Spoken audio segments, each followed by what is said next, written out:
Hi there, welcome to another episode of the Community Show.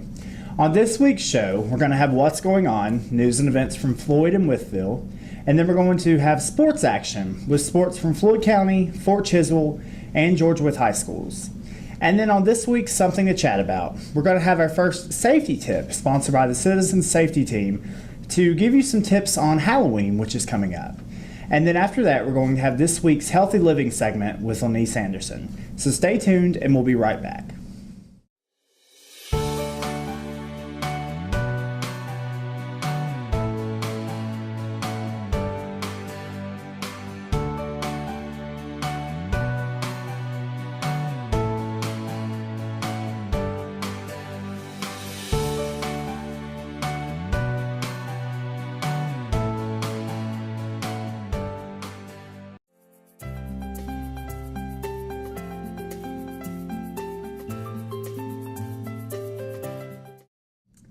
Welcome to this week's What's Going On. We will begin by discussing Wytheville news, sponsored by the Wytheville Enterprise. Only minutes after declaring October National Bullying Prevention Month, the Wythe County Board of Supervisors and the school board heard from parents who asked educators to help combat online bullying. Bobby Mullen's 10-year-old daughter recently refused to go to school because a fellow classmate had photoshopped pictures of her and put them on Facebook. Mullen said that parents and educators need to work together to ensure that children know the dangers of bullying, especially online, where taunts and photos remain forever. He said that young people and some adults don't fully understand the long-term effects of cyberbullying. Wythe County Schools Superintendent Lee Brannon said he welcomes parental support. Next, Wayne Perkins fell in love with trains at an early age. When he was a child growing up in Wytheville, his father Eli used to take him to the local depot and stand him on a baggage cart so he could watch the trains roll by. Visiting his aunt in Maryland was a treat too, because he could sit in her backyard and watch trains chug-a-lug along. Perkins eventually became a pharmacist, but his love for trains endured. Throughout his life, he collected trains and studied the railroad, reading everything from histories to annual reports. Perkins died in 2004, but Betsy Perkins has kept his collection safely in storage since then. But recently, she decided to share his railroad memorabilia and local train buffs. The collection will be auctioned off Saturday in the gym at the Presbyterian Children's Home of the Highlands in Wytheville. Yance Auctions is handling the sale. It includes signs, lights, locks, lanterns, and more. Life got really fast for Bland minister Jack Morgan when his leg was severed in an interstate accident. It got real fast for Ashley DeRamus the moment she was born. They know about overcoming obstacles in order to live their best life, and together they have shared their message of hope, faith, and love in a music video by top Christian music artist Jason Crabb. Morgan and DeRamos were in Wytheville Thursday to show the video and speak to several groups, including residents, friends, and employees of the Presbyterian Children's Home of the Highlands. In the Love is Stronger video, Morgan plays a soldier injured in war who returns home deflated. He is inspired to work hard to walk again by his daughter who has Down syndrome. Stealing a Ghost is only one of the plots in Poltergeist, a mystery dinner theater production coming to the Rural Retreat Community Center on Saturday, October 19th at 6 p.m. It will be sponsored by the Friends of the Rural Retreat Public Library. She is the daughter of Priscilla Hall, an active member of the Friends of the Rural Retreat Public Library, and the late Bill Hall. Her sister, Samantha Hall, Quisenberry will play Madame Zelda von Spookum, president of the Boogeyman Outreach Organization, BOO. Haybo Theatrical Productions were established by Bowyer in 1997 as an all-volunteer theatrical production company. The group performs shows year-round throughout the New River Valley. A Korean War veterans group is returning to Wythe County this week.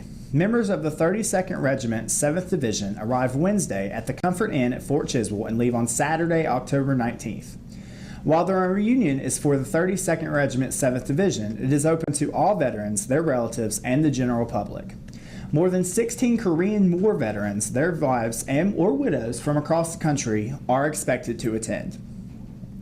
Day pointed out that the Korean War veterans range in the age of 81 to 90 and are decreasing in number every year because of death. He also noted that 54,000 lives were sacrificed during the Korean War, with 103,000 wounded, 7,000 captured, and 8,000 missing. The With Bland chapter, March of Dimes, will hold its annual Walk for Babies this Saturday, October 19th at Withers Park. Registration will begin at 9 a.m., with the walk beginning at 10 a.m. The March of Dimes Walk for Babies raises awareness and money each year to prevent birth defects and low birth weights of infants.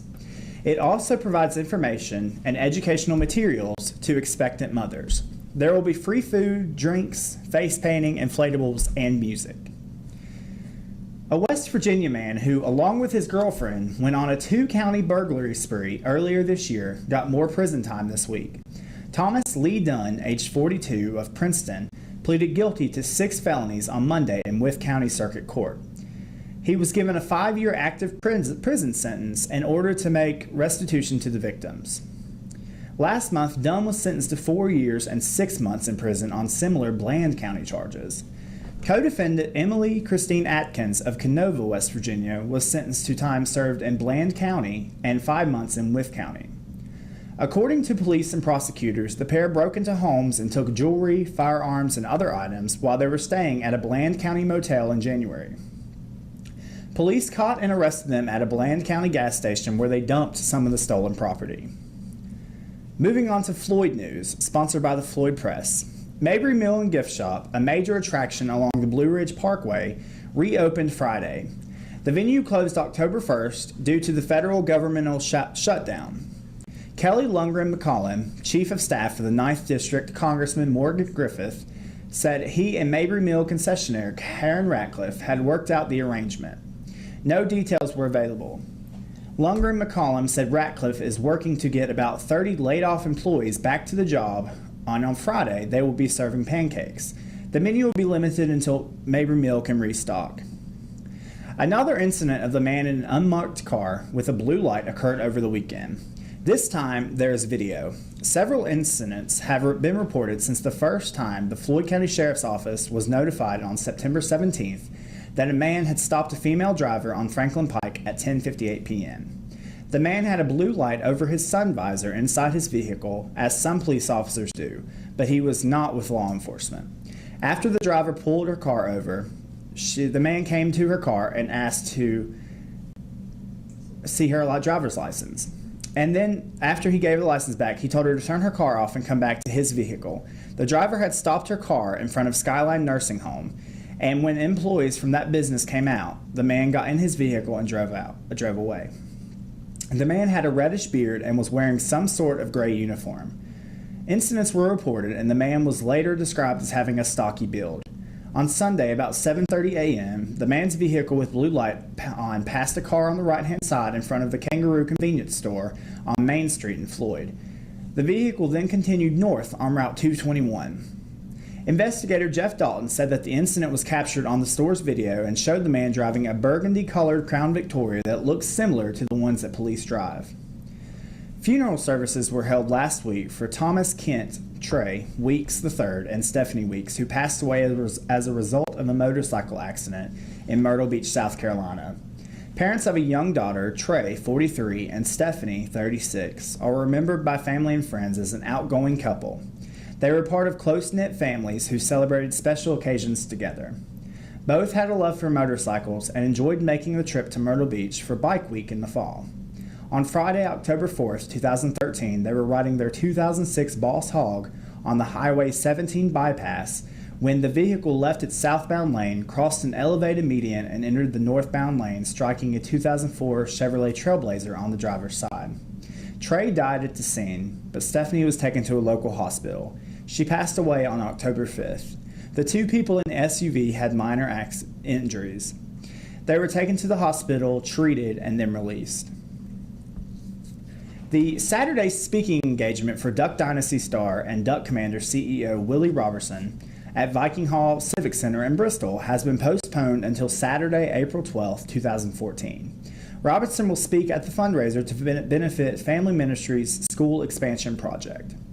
Due to circumstances beyond their control, the event must be moved to a spring date. Derek Bell, director of Family Ministries, said in a written announcement of the change released moments ago.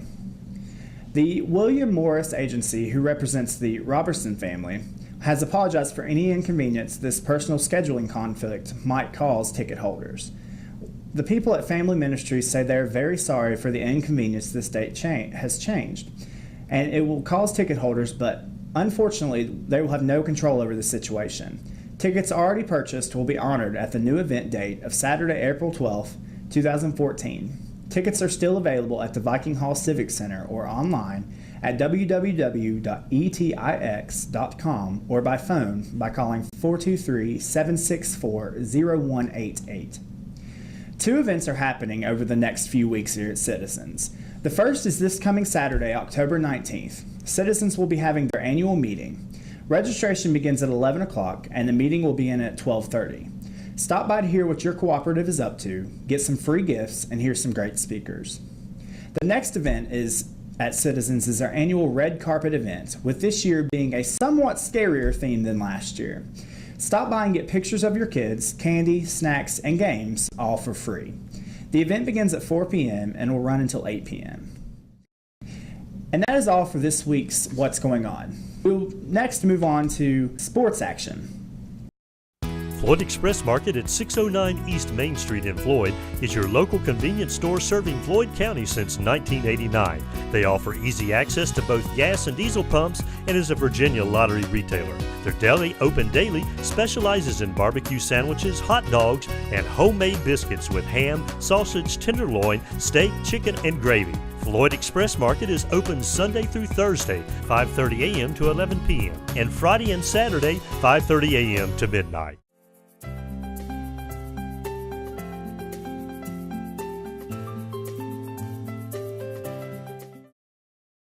And now for this week's sports action. Beginning with football, the Glenver Highlanders will be traveling to Floyd to play on Friday, October 18th at 7 p.m. This will be Floyd's homecoming game, and we will have King and Queen highlights on our next community show. Next, the George Wythe Maroons team hosts Chiwell at home on Friday, October 18th with a 7:30 p.m. kickoff. The Fort Chiwell football team travels to Narrows this week on Friday, October 18th for a 7 o'clock p.m. kickoff. And now moving on to golf. We would like to congratulate Amanda Hollinsworth on her first place win at the Group 2A State Championship. And also congrats to the FCHS golf team for their third place finish at the same tournament. And then moving on to volleyball. Floyd's varsity volleyball team plays Radford on Thursday, October 17th at 7 p.m. in the Buffalo's new gym. And then don't miss Tuesday, October 22nd, as the Buffaloes travel to Shawsville to take on Eastern Montgomery High School at 7 p.m. The George Wythe varsity girls volleyball team will have a match against Glade Spring on Thursday, October 17th, beginning at 7:30 p.m. And then wrapping up the regular season, the Maroon girls will take on Marion Senior on Tuesday, October 22nd. And then catch the Fort Chiwell volleyball team at 5 p.m. on Thursday, October 17th. And then the varsity girls will have a match at 7 p.m. against Galax in the Fort Chiwell gym. Next, Tuesday, October 22nd, the girls will travel to Narrows for a 7 o'clock p.m. match.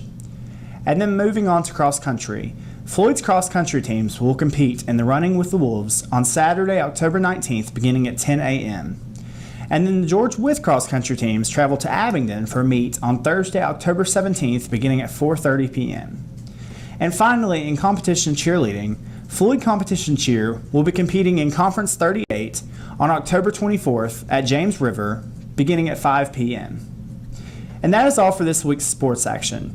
Just remember that we are looking for local academic and athletic events that you have filmed, and we welcome them to CCTV community programming. Stay tuned, as next we will have this week's Something to Chat About. Bank of Floyd has been the bank thousands of Virginia families trust to manage their personal finances and grow their businesses. We understand that we need to earn our customers' business every time, and to do that, we need to know them. We focus on individual customer solutions. We're more than just your community bank, we're your neighbors. Bank of Floyd has our best interest, and I really appreciate that. Bank of Floyd, neighbors helping neighbors. That's what we do best. Experience the difference.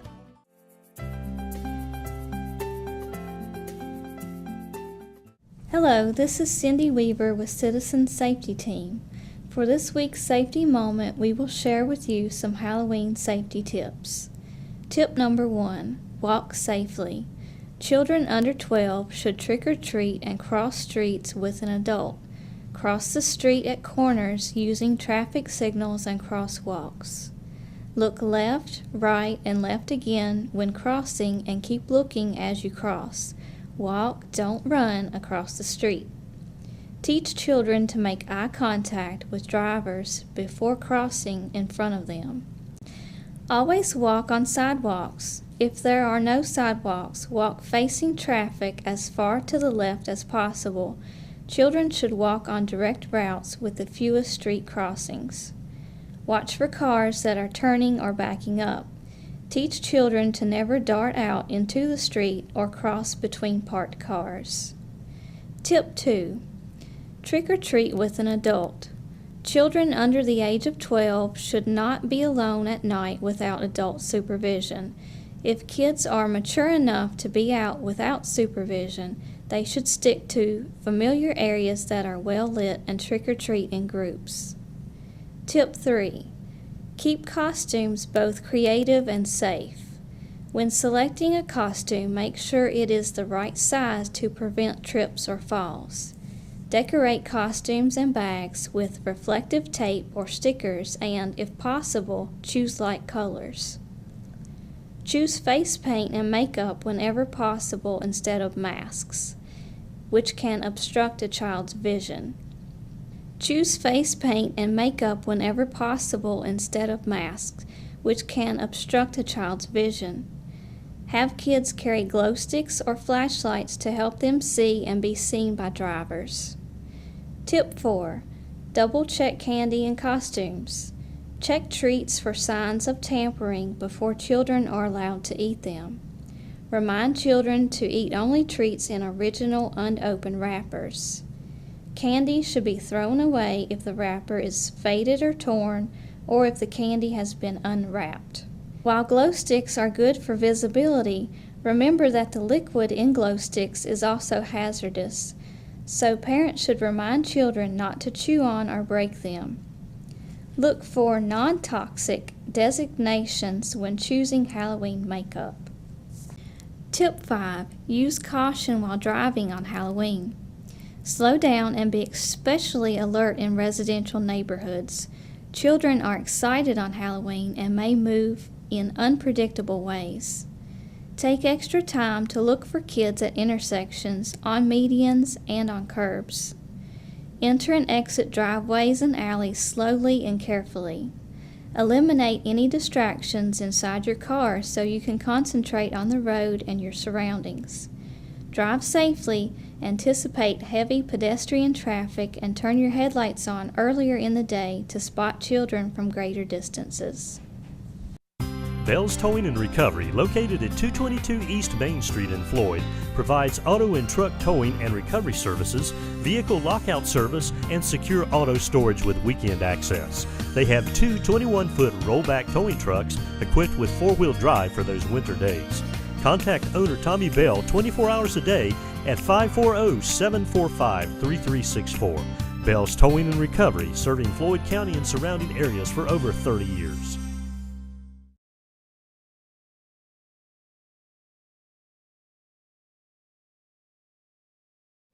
Hey there, Lenny Sanderson again, bringing you another Living Healthy health tip.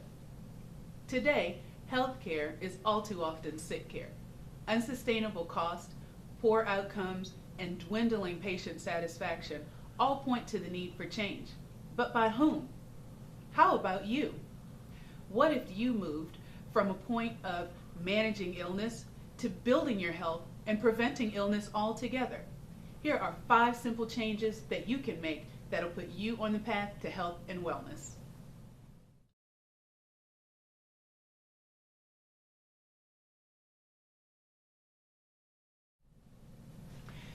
Exercise benefits every part of your body. Regular exercise helps your body produce endorphins. You know, those chemicals that make you feel happy. Regular exercise can also help you sleep better, improve your mood, burn calories, even help you to prevent diabetes. For a good exercise routine, remember to include these 3 key components.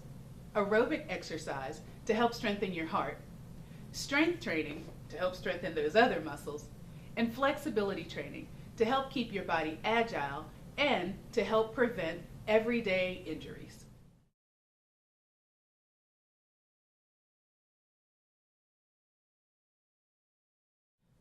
Of all the things that you can do to improve your health, managing your stress is certainly one of the most important.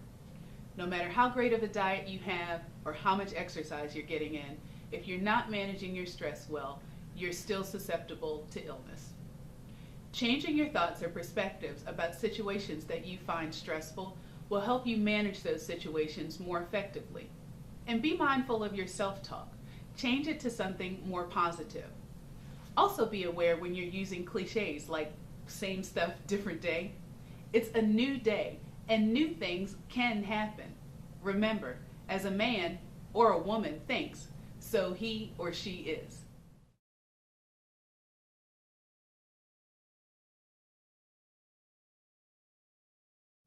Insomnia has reached epidemic proportions, not surprising in a culture that values productivity and activity over rest and relaxation. Resting for many people means watching TV, surfing the internet, or engaging with some other kind of electronic device that's anything but restful to the brain and the body. Not only have we forgotten the value of rest, I think we've forgotten how to rest. One of the most important factors in getting a good night's sleep is managing your stress during the day. Other tips for getting a restful night's sleep include limiting your exposure to artificial lights, using blackout shades or curtains in the bedroom, and turning that computer off at least 2 hours before you hit the sack.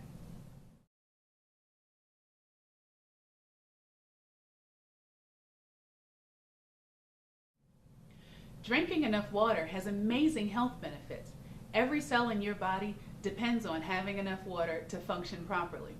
Even being slightly dehydrated can contribute to headaches, forgetfulness, fatigue, muscle cramps, even high blood pressure. Keeping your body properly hydrated can not only relieve these symptoms, but can also aid in digestion, give you glowing skin, even reduce the risk of some cancers. So drink up.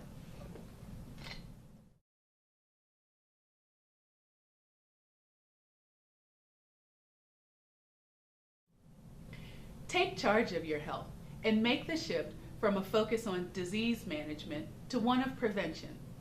Consider the lifestyle habits that you have that aren't contributing to your health and begin to eliminate them. Then find and replace those habits with behaviors that promote your health. Before you know it, you'll be well on your way to building your health and restoring your well-being. This is Lenice Anderson reminding you, it's your health, it's your choice, and it's your life. This Healthy Living Tip of the Week is brought to you by Dr. Lenice Anderson and the Healing Tree Wellness Center. When you think health, think Healing Tree Wellness, where the impossible is possible.